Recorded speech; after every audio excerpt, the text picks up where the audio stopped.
नहीं है।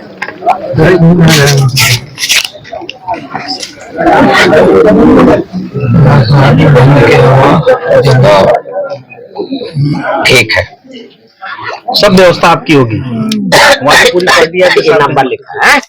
हाँ, करेंगे। चलो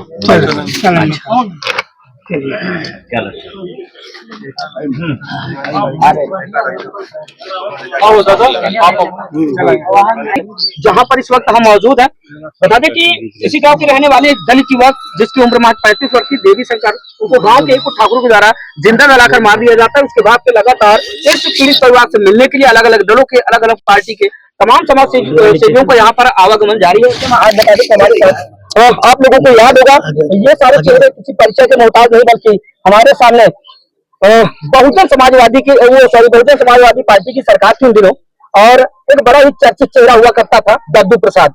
आज वही दद्दू प्रसाद जी इस समय हमारे साथ है, और साथ ही इस समय ये अभी हाल ही में समाजवादी पार्टी में ज्वाइन किया है। आज ये पहुंचे हैं, साथ में जी सरोज सर है। कल इनके सुपुत्र बिल्कुल कल इनके सुपुत्र सरोज जी, जो कि एक युवा सांसद है और लंबा इतिहास है उनका, अगर कहा जाए तो कल उनका आगमन हुआ था। और बहुत सारे मतलब कहा जाए तो समाजवादी पार्टी की डेलीगेशन टीम में यहाँ पर सम्मिलित है। तो बातचीत करते दरअसल इनके आने के बाद यहाँ पर क्या कुछ माहौल इन्होंने देखा, समझा, या फिर पीड़ित परिवार से इन्होंने क्या कुछ बातचीत की, आगे चलकर क्या कुछ करने वाले इस मामले को लेकर। बहुत बहुत स्वागत है आपका। ये 13 अप्रैल 2025 को माननीय मुख्यमंत्री का सह पा करके उनकी जात बिरादरी के गुंडों ने मजदूरी करना भी अब उत्तर प्रदेश में गुनाह हो गया है। रात में 12 बजे तक फसल की धुलाई किया, नाक धुलाई किया, थक गया, चूर हो गया, उसका शरीर काम नहीं करने लगा, तो उसने मना किया, थोड़ा सख्त लहजे में मना कर दिया होगा। तो जो गुंडे हैं उनको लगा कि ये साला जवान लड़ाता है, और उसको पीट पीट करके मार डाला, गला दबा करके मार डाला। सबूत मिटाने के लिए पेट्रोल डाल के और जला दिया गया है। सुबह लाश बरामद हुई 13 अप्रैल को। तो लिहाजा पुलिस ने जो कार्रवाई की है, वो पुलिस को और पैरवी करने की आवश्यकता है। पर इस तरीके की घटनाएं जो प्रदेश भर में हो रहे हैं वो बहुत ही निंदनीय है। और नरसंस कांड हुआ है। माननीय अखिलेश यादव, राष्ट्रीय अध्यक्ष समाजवादी पार्टी ने इस घटना पर करुणा दिखाते हुए और उनकी मदद के लिए उस परिवार के बाबा अशोक कुमार और बिटिया जो शशि कुमारी है, उसकी मदद के लिए 2 छोटे बच्चे और हैं, उनकी मदद के लिए 2 लाख रुपए की मदद भेजी है। हम लोगों ने भी, मैं 15 तारीख की रात को यहाँ आया था और बाबा से और परिवार से मिलके गया, और उस समय भी हम लोग मदद करके गए। तो हम लोग इस घटना की निंदा करते हैं, मुख्यमंत्री से मांग करते हैं कि 50 लाख रुपया पीड़ित परिवार को मुख्यमंत्री विवेकाधीन कोष से वो निकाल करके दें और परिवार को नौकरी दें, रोजगार पे लगाएं। शशि कुमारी पढ़ी लिखी लड़की है, 12वीं की छात्रा है, और उनके बेटा भी पढ़ा हुआ है, और आगे की पढ़ाई का प्रबंध भी सरकार को आगे आकर के करना चाहिए। हम जो विपक्ष में हैं तो हम तो कर ही रहे हैं, और आगे करना होगा। और मैं मुख्यमंत्री जी से सख्त लहजे में कहना चाहता हूं कि वो पूरे प्रदेश में उनके जो जंगल राज फैला रहे गुंडे हैं उन पे सख्त कार्रवाई करें, रोक लगाएं, ताकि लॉ एंड ऑर्डर दुरुस्त हो और प्रदेश में अमन चैन का माहौल कायम हो। नए मुख्यमंत्री जी को इसको भारी खामियाजा झेलना पड़ेगा आने वाले चुनाव में, और इसलिए अगर वो सख्ती करते हैं तो ये अपने हित में उनका ही हित होगा। तो मैं यही बात इस मौके पर करना चाहते हैं। पूरा समाजवादी परिवार, माननीय जी सरोज जी, विधायक संदीप पटेल, पप्पू लाल निषाद जी, और आदरणीय अनिल यादव जी, और जगदीश यादव, ये सब लोग, डॉक्टर मान सिंह जी को भी इसमें एमएलसी साहब को आना था, पर वो झांसी में किसानों की मदद के लिए पहुंचे हुए हैं तो वो नहीं आ सके हैं। पूरा समाजवादी परिवार, जहां जहां इस तरीके की पीड़ा होगी, इनका आतंकवाद फैलेगा, वहां हम छाती तान के खड़े होंगे, और पीडीए समाज पूरा इसमें एकजुट होगा। अगर हम जातियों में बिखरे रहते हैं तो हम सताए मारे जाते हैं, इकट्ठा हो जाएंगे, लामबंद हो जाते हैं, तो मारुआ लोग फिर भागते हुए नजर आते हैं। हमें इकट्ठा होना होगा, पीडीए समाज को जो मानवर कांशीराम जी ने लाइन दी थी उसी लाइन पर आगे बढ़ना होगा। धन्यवाद। सर, जैसे कि पीड़ित परिवार से आप मिले और उसके बाद जो कार्रवाई हुई है अभी तक, प्रशासनिक कार्रवाई की अगर बात करें तो जहां पर देखा जाए कि लोगों की गिरफ्तारी हो, वहीं पर जो बुलडोजर कार्रवाई उससे सवाल भी खड़े हुए, आपकी क्या राय है? देखिए, देवी शंकर जी की जो नृशंस हत्या की गई है वो बहुत गलत है और ये पूरे प्रदेश में ये जंगल राज कायम है आज। और देवी शंकर ही नहीं जो है, और पासी समाज की एक बेटी अभी कुछ दिनों पहले प्रतापगढ़ में भी मार दी गई थी। कोमल सरोज। हाँ, कोमल सरोज, और हमारा बेटा पुष्पेंद्र वहां भी गए थे और कल भी यहाँ पे आए थे। इसी तरह एक रायबरेली में पासी समाज का लड़का जो बाल काटता था और बाल काटने के एवज में जब ठाकुरों से पैसा मांगा तो उसे मार दिया गया। तो ये पूरे प्रदेश में हत्याओं का सिलसिला चल रहा है। मनोबल बढ़ा हुआ है क्योंकि बाबा जी मुख्यमंत्री हैं और बाबा जी के बिरादरी के लोगों का दिमाग सातवें आसमान पर है। तो हम इस नृशंस हत्या की जो है निंदा करते हैं और मांग करते हैं कि जैसे दूसरों के घरों में बुलडोजर चलाया जाता है, बुलडोजर चलाया जाना चाहिए। झोपड़ी में बुलडोजर चलाने से नहीं होगा, दिखावा करने से। घरों में बुलडोजर चलाया जाना चाहिए और उन्हें सख्त कड़ी से कड़ी कार्रवाई की जानी चाहिए, टार्चर किया जाना चाहिए। जो है ये होना चाहिए। जाए कानून का राज अगर उत्तर प्रदेश में स्थापित करना चाहते हैं तो समान भाव से कार्रवाई होनी चाहिए। इस कार्रवाई से हम लोग संतुष्ट नहीं हैं। आगे क्या कुछ मांगे हैं? आप माननीय मुख्यमंत्री से हमारी बात पहुंचाएं, आपके माध्यम से कहना चाहते हैं। माननीय मुख्यमंत्री जी, जब उनके सजाती या ऊपर के वर्ण जो उनके हैं 3 वर्णों में जो लोग की हत्या होती है वो घर जाते हैं, नौकरी देते हैं, 2-2 करोड़ रुपया देते हैं, मकान बना के देते हैं और इतनी आप लोग से कुछ छुपा नहीं है। वो अपने तो क्या हुए बाबा जी अपने सिर्फ बिरादरी के लिए करेंगे, बाकी ये वोट नहीं देंगे, देते हैं इनका वोट नहीं माने तो ये इंसान नहीं है। तो इनको कम से कम 50 लाख रुपया दें। बिल्कुल। हाँ, ये जो मांग पत्र था, मांग पत्र भी गया है। हम लोग उसी दिन दिए थे मांग। हम लोग बड़ बोले वाला नहीं कि हमको 5 करोड़ 10 करोड़ दे दीजिए। एक उसको जमा हो जाए उसके नाम पे, उसके बच्चे पढ़ ले, एक सुरक्षा मिल जाए। वहाँ ये आप मांग पत्र लोग रखे थे बच्चे को पढ़ने के लिए, वो भी हो गया है। और ये सारी चीजें, इनको जो सहायता, तात्कालिक सहायता है वो भी दिया जाएगा। अभी उनके यहाँ जो है खाद्यान्न तुरंत व्यवस्था कराई गई। अच्छा, इसकी जानकारी अगर हमको लिखा पढ़ी में चाहिए कौन दे सकता है? एक चीज मैं आपसे बहुत सारी चीजें कहने पर हम लोग मान नहीं एक अनुरोध करूंगा हट करके। आप वर्दी पे हैं, आपसे हट के एक बात कहेंगे। जब कभी कोई दलित पिछड़ों को ले जाना होता है, पुलिस ले जाती है तो अपने पैर पे नहीं पहुंच पाता है, थाना में कहीं नहीं पहुंच पाता, उसका बढ़िया पैरों में दे दिया जाता, पहना जाता है। तो ये आराम से कैसे चले गए भाई ये कैसे आराम से चले गए? कम से कम हाफ एनकाउंटर करे होते, कम से कम कुछ मिलती, धमकी तो नहीं देता। आपके भाई बाबा की इकबाल कमजोर हो गया। अपराधी होता। अगर ये हत्या अगर चमार किया होता, पासी किया होता, मैं भी यही बात कहता कि उसको भी हाफ इनकाउंटर से पहुंचाते। मैं उसका नहीं जाती। बाबा को या मुख्यमंत्री को, पानी सरकार को जात से ऊपर उठ करके सोचना चाहिए। वो सबके हैं, तो ये कैसे पहुंच गए? 7-8 लोग जिंदा पेट्रोल से जला दिए आज संविधान में, और ये हाल है। तक जो है उनके सजा का सवाल है तो सजा का कोर्ट का काम है, कोर्ट सजा दे। नहीं तो फिर तो सम्मेत देना, कोर्ट पे काय हाफ इनकाउंटर पे पकड़ लिया जाता है। हमारा काम है साक्ष्य संकलित कर करके कोर्ट के सामने पेश करना, और कोर्ट उस पर डिसीजन लेती है क्या करना है क्या नहीं। मैं आपकी बात तो समझ सकता हूँ। मैं आपको एक बात बता रहा हूँ। अभी मैं सिविल लाइन थाने में था, मैं नाम नहीं लूंगा। हमको एक इंस्पेक्टर साहब बता रहे थे कि हमारे ऊपर भारी दबाव है कि हम लोग को किसके ऊपर एफआईआर करनी, इनके ऊपर बिल्कुल सुनना ही नहीं है।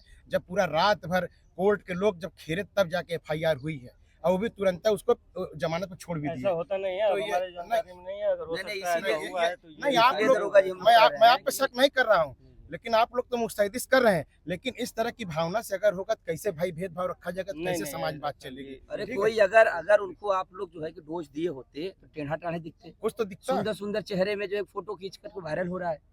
वो तो कह रहा ना, बाहर आएंगे, बूंद देंगे गोली से, एक चमारों को बूंद देंगे, और अगर वो बाहर आ जाएंगे। आप लोगों ने सेवा नहीं किया। 13 साल का बेटा है और 5 साल का बच्चा है, वो भी अपाहिज है, छोटा सा बच्चा।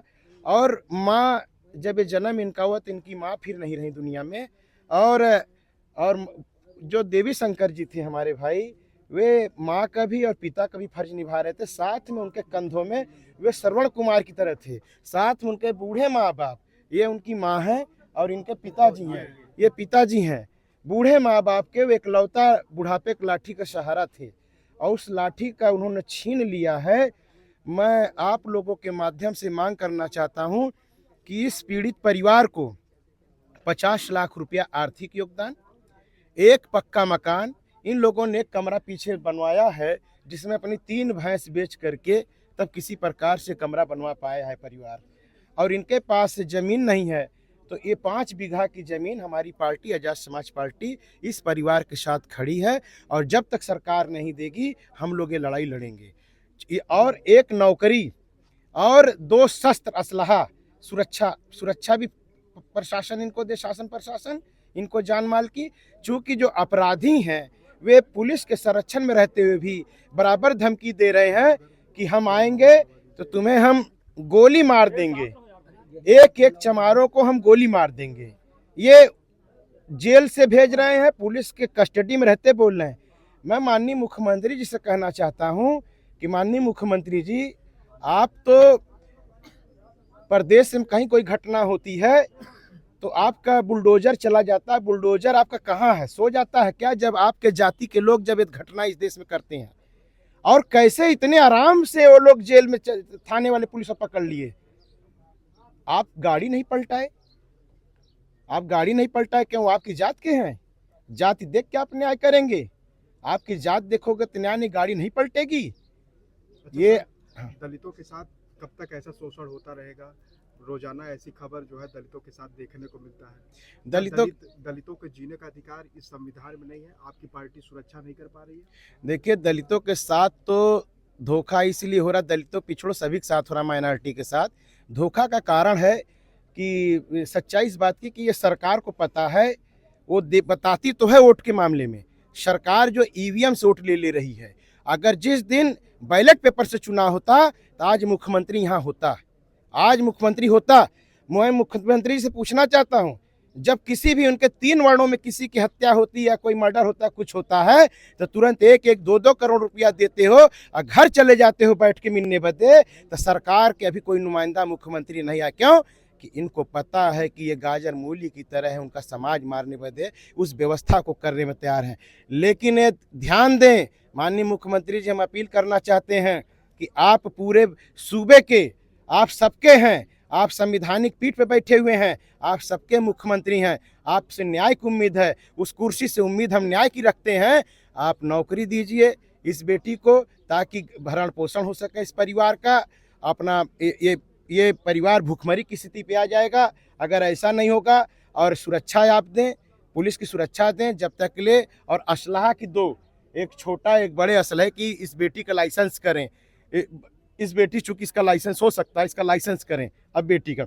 अनिल जी, क्या कहेंगे जिस प्रकार से अभी कासगंज में फरवरी में एक 14 वर्षीय दलित बच्ची की हत्या की जाती है, उसके बाद अयोध्या में 22 वर्षीय महिला की हत्या की जाती है, और अब यहाँ पर इन तीनों मामलों को जब कोई एससी का मामला होता है तो उसे प्रेम प्रसंग का एक रूप दे दिया जाता है, इस पर क्या कहेंगे अनिल जी आप? अब देखिए, वो ये जो लोग कौम के बैठे हुए हैं सरकार में, वे हमारे लोगों की जान को मतलब कि कीड़े मकोड़े की तरह समझते हैं। बहुजन समाज के लोगों की जान को कीड़े मकोड़े समझते हैं और उन्हीं लोगों की सरकार है।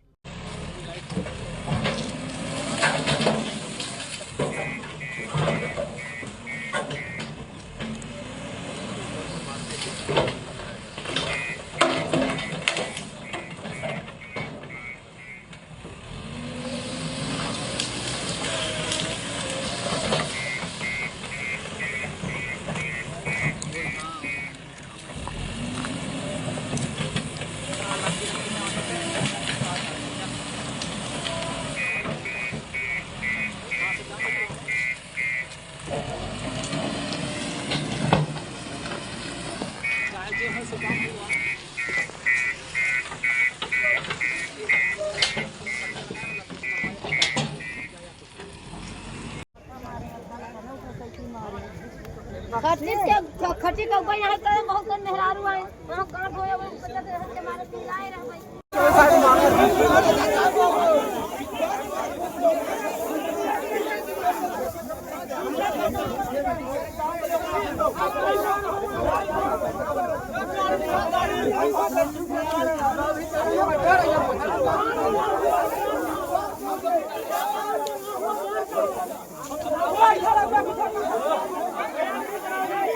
हिंदू कौन कर रहा है? हिंदू कौन है? मारने वाले हिंदू हैं, जलाने वाले हिंदू हैं, जो मरे हैं वो हिंदू हैं।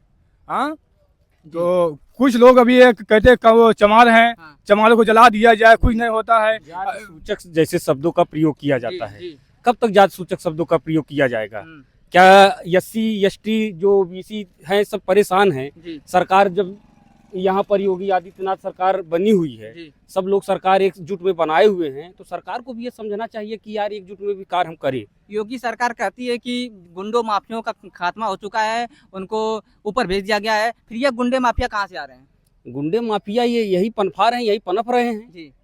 इनका जो है ये जन्मभूमि अपना बना के रखे हैं, पूरी तरीके से जो है ये अपना आतंक जमा कर रखे हुए, लोगों पर अत्याचार करना, लोगों को धमकी सटकी देना, उनको मारना, इनका नित्य कार्य हो गया है। योगी आदित्यनाथ जी वहाँ पर बैठे हुए खुद देख रहे हैं कि हमारे सरकार में जब हमारे ही समाज के लोग इतने जो है उदंडता कार्य कर रहे हैं, अगर यहीं पर समाज का दूसरा कोई व्यक्ति कार्य करता तो यहाँ पर तुरंत जो है फोर्स इकट्ठा करके उसको तुरंत प्रताड़ित किया जाता। लेकिन आज के समय में, आज का जो हमारा समय है SC में बाबा साहेब की जयंती मनाने में भी इतनी दिक्कत हो रही है हम लोगों को कि हम लोग पूर्ण रूप से उनका जो है जयंती नहीं मना पा रहे हैं। बाबा साहेब ने हम लोगों को स्वतंत्र किया है, लेकिन आज भी हम स्वतंत्र नहीं है। कहीं न कहीं ठाकुर ब्राह्मणों की वजह से दलितों को दबाया जा रहा है, या दलित उनसे दब रहे हैं? दलितों को दबाया जा रहा था पहले भी और अब भी दबाया जा रहा है। और ये ठाकुर ब्राह्मण लोग जो भी हैं, ये हमेशा हमें गुलामियों के जंजीर में बांधे हुए थे, उससे बाबा ने आजाद कर दिया और हम लोग अच्छा पहनना, अच्छा रहना, अच्छा सहन हो गया। आज हम लोग अच्छे नहीं होते, आज हम लोग पढ़े लिखे नहीं होते तो इतने लोग इकट्ठा होते। एक समय था कि 4 को अगर मार देते तो 4 लोग नहीं आते थे, आज एक के मारने पे हजारों लोग हम लोग आए हैं और जरूरत पड़ने पे करोड़ों लोग भी आएंगे। चंद्रशेखर भैया आएंगे, देखना कितनी भीड़ आती है। तो यही उन लोगों को खलबली मची है कि हमारा दबदबा जो पहले था वो कम होने जा रहा है और दबदबा कायम करना चाह रहे हैं। लेकिन उनको बताना चाहता हूँ अपने माध्यम से कि ये दबदबा कायम अब नहीं हो पाएगा। जिस दिन अगर हम लोगों का दिमाग सनक गया, उस दिन समझ लेना ये लोगों को बकरे जैसे काटेंगे। अब खैर कर रहा हूँ, यही सोच ले। कानून हाथ में लेंगे आप? कानून के हाथ में नहीं लेना चाह रहे, तभी तो कुछ नहीं करे। अभी तक तो उन लोगों की बकरे की तरह बाल दिए होते हैं। कानून की संविधान के ही तरीके चल रहा है जो नहीं कर रहे हैं, लेकिन वे लोग नहीं मानेंगे, प्रशासन नहीं मानेगी। ये योगी सरकार बड़ी बड़ी बातें करते हैं, ये न्याय नहीं देंगे तो बताओ हम लोग क्या करेंगे? अपनी बहन, अपने छोटे भाइयों के जुल्म देखेंगे? उनके मरता हुआ कफन देने को नसीब नहीं हो रहा है, पुलिस लेकर चली जा रही है। ऐसा कब तक देखेंगे? ऐसे जिंदगी जीने से बेहतर है कि 100 दिन